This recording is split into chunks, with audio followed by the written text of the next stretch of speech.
nó xong rồi chiêu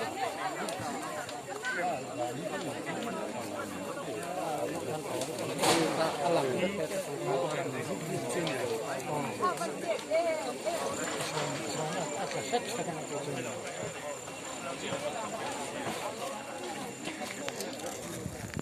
chủ duyên này đây là mấy này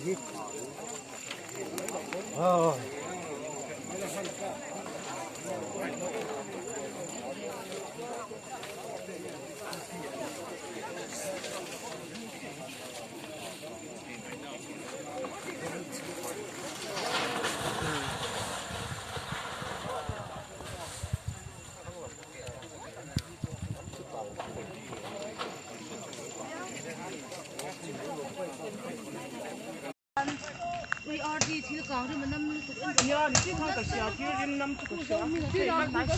cũng có dâu mi là cái thu có anh nhang cái tiêu mà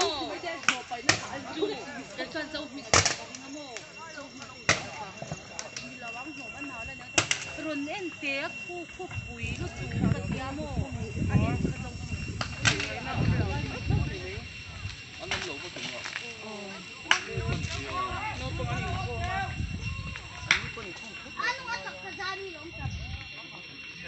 mấy tiền mấy cái này tiền tấn liang